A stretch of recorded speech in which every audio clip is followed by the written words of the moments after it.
সবাইকে স্বাগত জানাচ্ছি এশিয়ান দেশ সংবাদে। আপনাদের সাথে আছি আমি সৈয়দ মাহিউজ্জামান মুখর। যাচ্ছি পুরো খবরে। ফেনীতে টানা ভারী বৃষ্টি ও ভারতের উজান থেকে নেমে আসা পাহাড়ি পানিতে মুহুরী, কহুয়া ও সিলোনিয়া নদীর বন্যা নিয়ন্ত্রণ বাঁধের ১৪টি স্থানে ভাঙন দেখা দিয়েছে। এতে ফুলগাজী ও পরশুরাম উপজেলার ৩০টিরও বেশি গ্রাম প্লাবিত হয়েছে। ভোগান্তিতে পড়েছে হাজারো মানুষ। এছাড়া রাস্তাঘাট ডুবে যাওয়ায় জেলা শহরের সঙ্গে যোগাযোগ বিচ্ছিন্ন হয়ে পড়েছে পরশুরাম উপজেলার। হঠাৎ পানি বৃদ্ধিতে ঘরবাড়ি ছেড়ে নিরাপদ স্থানে যেতে বাধ্য হয়েছেন অনেকেই। প্লাবিত গ্রামগুলোর অন্তত অর্ধশতাধিক পরিবারের ১৩৩ জন ইতিমধ্যে আশ্রয় নিয়েছেন স্থানীয় আশ্রয়কেন্দ্রে। পানি উন্নয়ন বোর্ডের নির্বাহী প্রকৌশলী আক্তার হোসেন জানিয়েছেন, মুহুরী নদীর পানি বিপদসীমার ১৩৭ সেন্টিমিটার উপর দিয়ে প্রবাহিত হচ্ছে। গত ২ দিনের টানা বর্ষণে ফেনী ছাড়াও দেশে বিভিন্ন স্থানে জলাবদ্ধতায় চরম ভোগান্তিতে পড়েছেন সাধারণ মানুষ। নতুন করে দেখা দিয়েছে বন্যার আশঙ্কা। ফুলগাজীর পর্যন্ত এদিকে অবস্থা খুব ভয়াবহ। এখানে ফেনী থেকে পরশুরামের মধ্যে যাওয়ার মতো কোনো সুবিধা নেই। পথ একবার যোগাযোগ বিচ্ছিন্ন হয়ে গেছে। আবার যে গোসাই পড়ে কিন্তু সব ডুবে গেছে। বিগত ফ্যাসিস্টের আমলে শোষণ, জুলুম, নির্যাতনের মাধ্যমে দেশের প্রতিভাকে ঢেকে রাখার চেষ্টা করা হয়েছিল বলে মন্তব্য করেছেন বিএনপির সিনিয়র যুগ্ম মহাসচিব রুহুল কবির রিজভী। বাংলাদেশ জাতীয় নারী ফুটবল দলের খেলোয়াড় ঋতুপর্ণা চাকমার মায়ের অসুস্থতার খবরে সকালে বৃষ্টি উপেক্ষা করে দুর্গম পাহাড়ি পথে কাদাপানির ছড়া মারিয়ে ঋতুপর্ণার বাড়ি রাঙামাটির কাউখালী উপজেলার দুর্গম মগাছড়ি গ্রামে সফরসঙ্গীদের নিয়ে ছুটে যান কেন্দ্রীয় বিএনপির এই নেতা। সেখানেই তিনি এই মন্তব্য করেন। রুহুল কবির রিজভী আবারও বলেন, ঋতুপর্ণা অসাম্প্রদায়িক চেতনার মূল মন্ত্রকে ধারণ করে গোটা দেশকে আলোকিত করেছে।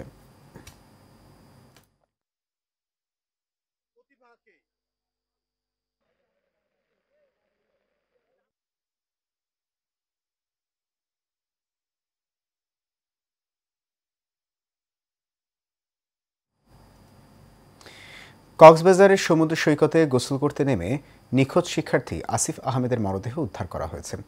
এখনও নিখোঁজ রয়েছে অরিত্র নামে আরও এক শিক্ষার্থী। সকালে কক্সবাজার সমিতিপাড়া উপকূলে মরদেহটি ভেসে আসে। নিহত শিক্ষার্থী বগুড়া জেলার রফিকুল ইসলামের ছেলে। তিনি চট্টগ্রাম বিশ্ববিদ্যালয়ের ডেভেলপমেন্ট স্টাডিজ বিভাগের শিক্ষার্থী। এর আগে গতকাল কক্সবাজার সমুদ্রে সৈকতের হিমছড়ি পয়েন্টে গোসল করতে নেমে ৩ বন্ধু স্রোতের টানে ভেসে যায়। এ সময় পানিতে ডুবে KM সাদনান রহমান সাবাব নামে এক শিক্ষার্থীর মৃত্যু হয়। নিখোঁজ হন আরও 2 শিক্ষার্থী। শেরপুরের ঝিনাইগাতি উপজেলার গৌরীপুর ইউনিয়নের বনগাঁও পূর্বপাড়ায় বিদ্যুৎস্পৃষ্ট হয়ে শাহজাহান নামে এক অটোরিকশা চালকের মৃত্যু হয়েছে। সকালে নিজ বাড়িতে অটো চার্জারের লাইন খুলতে গিয়ে এই দুর্ঘটনা ঘটে। তাকে দ্রুত ঝিনাইগাতি উপজেলা স্বাস্থ্য কমপ্লেক্সে নেওয়া হলে চিকিৎসক মৃত ঘোষণা করেন। খবর পেয়ে ঝিনাইগাতি থানার ওসি আল আমিন নেতৃত্বে SI বাপ্পা ঘটনাস্থল পরিদর্শন করেন।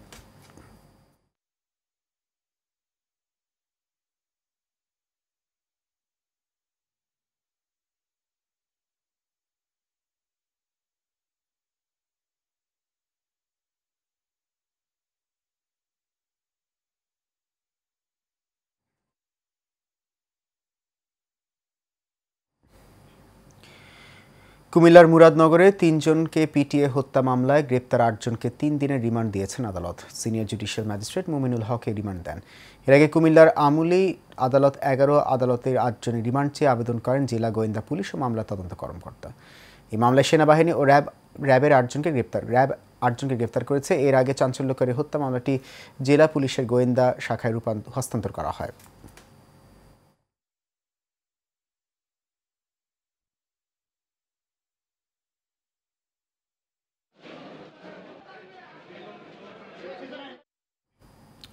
কক্সবাজারের চকরিয়ায় পুলিশের উপর হামলা চালিয়ে ছিনিয়ে নেওয়া আসামি সাজ্জাদ হোসেনকে গ্রেপ্তার করেছে পুলিশ।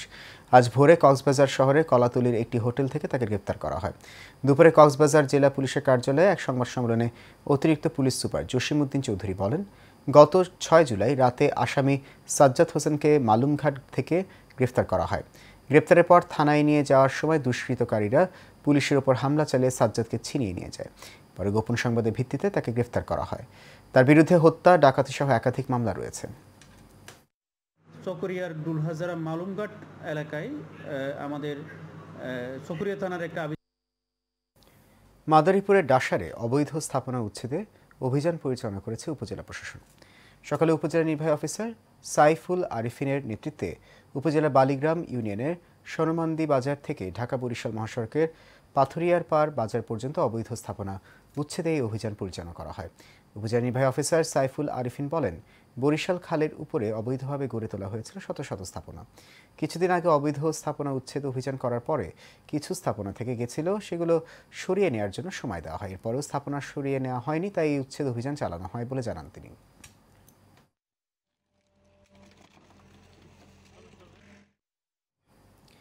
ষোলো বছর পর একটি অবাধ, নিরপেক্ষ, গ্রহণযোগ্য ও সুষ্ঠু নির্বাচনের আয়োজনের ঘোষণা দিয়েছেন বর্তমান সরকারের প্রধান উপদেষ্টা ডক্টর মোহাম্মদ ইউনূস। এমন একটি নির্বাচনের আয়োজন দেশবাসীর দীর্ঘদিনের প্রত্যাশা। এই প্রত্যাশা পূরণে সারা দেশেই চলছে নির্বাচনী সংলাপ। গাজীপুরেও নির্বাচনী উৎসবে মেতে উঠেছেন ভোটার ও প্রার্থীরা। শফিকুল ইসলাম শামীমের তথ্যচিত্রে বিস্তারিত জানাচ্ছেন শেখ ফাহিম। গাজীপুর ৪ কাপাসিয়া আসনে নির্বাচনকে সামনে রেখে ব্যস্ত সময় পার করছেন বিভিন্ন দলের মনোনয়ন প্রার্থীরা। ভোটারদের দাঁড়ে দাঁড়ে যাওয়া সহ কর্মীদের সাথেও বেশ যোগাযোগ করছেন তারা। ভোটাররা চান অবাধ, সুষ্ঠু, নিরপেক্ষ ও দাঙ্গামা হাঙ্গামা মুক্ত একটি নির্বাচন। যারা সাধারণ মানুষের সাথে মিশে থাকে, যারা সাধারণ মানুষের খোঁজ খবর নেয়। কাপাসিয়া থেকে যদি ধানের শীষে মনোনয়ন কাউকে দেওয়া হয়, তাহলে এই প্রিয় নেতা শাহরিয়াজুল হান্নানকে দেওয়া উচিত। যে সকল প্রার্থী মাদক মুক্ত, সন্ত্রাস মুক্ত, চাঁদাবাজ মুক্ত রাখতে পারবে, সেই সকল প্রার্থীকে কাপাসিয়ার মানুষ বেছে নিবে। যেখানে সাধারণ মানুষ নির্বিঘ্নে চলতে পারবে, বলতে পারবে, তাদের চলাফেরা, তাদের সব কিছু শান্তিময় হবে। তবে কাপাসিয়ার সার্বিক পরিস্থিতি অনুযায়ী কড়া নিরাপত্তায় ভোট গ্রহণের দাবি জানিয়েছেন কাপাসিয়ার সচেতন মহল। ভবিষ্যতে যাতে কাপাসিয়ার মানুষ বাংলাদেশকে না যেন বিশ্বকে নেতৃত্ব দিতে পারে, সেই দিকটাকে আমি অত্যন্ত গুরুত্ব দিব। মোটা দাগে যদি বলতে চাই, একটি কল্যাণকর রাষ্ট্র প্রতিষ্ঠা করা, এটাই হচ্ছে ইসলামী আন্দোলন বাংলাদেশের মূল লক্ষ্য। রাস্তাঘাট, কলেজ, স্কুল, মাদ্রাসা এগুলি উন্নয়নের সর্বাধিক আমি লক্ষ্য এবং নিশ্চিত কাজ করব। একটা সুখী সমৃদ্ধশালী বাংলাদেশ হিসেবে বাংলাদেশকে গড়ে তোলার জন্য আমি নিরলস পরিশ্রম করে আসছি এবং ভবিষ্যতেও করতে চাই। অন্যদিকে বিভিন্ন দলের প্রার্থীরা আর্থসামাজিক উন্নয়ন ও এই অঞ্চলের মানুষের সার্বিক কল্যাণে কাজ করা সহ দিচ্ছেন উন্নয়নমূলক নানান প্রতিশ্রুতি। দেশ এবং এলাকার জন্য কাজ করতে চাই। দল যদি আমাকে সেই সুযোগ দেয়, আমি ইনশাল্লাহ বাংলাদেশ জাতীয়তাবাদী দল এই অত্র এলাকায় সুপ্রতিষ্ঠিত করার জন্য মানুষের আর্থসামাজিক কল্যাণকে আরও আমরা যেন সুদৃঢ় করতে পারি, সেজন্য ইনশাল্লাহ কাজ করে যাব। কেন্দ্রীয় সিদ্ধান্তের আলোকে বাংলাদেশ জামাত ইসলামী কাপাসিয়ায় ইতিমধ্যেই প্রার্থী হিসেবে আমরা কাজ করছি। আলহামদুলিল্লাহ, জনগণের ব্যাপক এবং স্বতঃস্ফূর্ত সাড়া পাচ্ছি।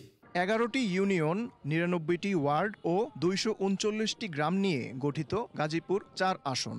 এখানে মোট ভোট কেন্দ্র 122টি এবং মোট ভোটার সংখ্যা 3,26,282 জন। Sheikh Fahim, Asian television. পরিবেশের ভারসাম্য রক্ষায় টাঙ্গাইল সদর উপজেলার কাকুয়া ইউনিয়নে বৃক্ষরোপণ কর্মসূচি পালন করা হয়েছে। বেগম খালেদা জিয়া ও বিএনপির ভারপ্রাপ্ত চেয়ারম্যান তারেক রহমানের নির্দেশনায় সুলতান সালাউদ্দিন টুকুর পক্ষে আয়োজন করা হয়। কাকুয়া ইউনিয়ন বিএনপির সাধারণ সম্পাদক খাদিমুল ইসলামের সভাপতিত্বে প্রধান অতিথি হিসেবে উপস্থিত ছিলেন জেলা মহিলা দলের সাবেক সাধারণ সম্পাদক অ্যাডভোকেট মমতাজ করিম। এছাড়াও ইউনিয়নের ভারপ্রাপ্ত চেয়ারম্যান জয়নুল আবেদিন, অত্র মাদ্রাসার সুপার মাওলানা মোহাম্মদ আব্দুর রহিম সহ আরও অনেকে উপস্থিত ছিলেন।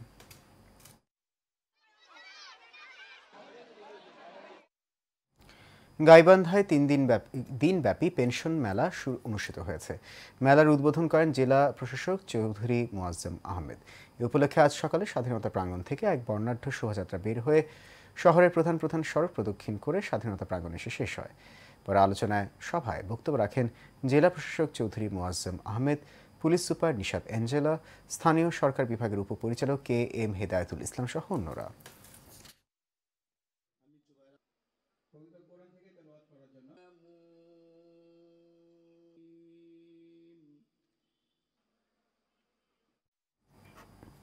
এশিয়ান দেশ সংবাদ এই পর্যন্ত। আমাদের পরবর্তী সংবাদ দেখার আমন্ত্রণ রইল। এতক্ষণ সঙ্গে থাকার জন্য অনেক ধন্যবাদ সবাইকে।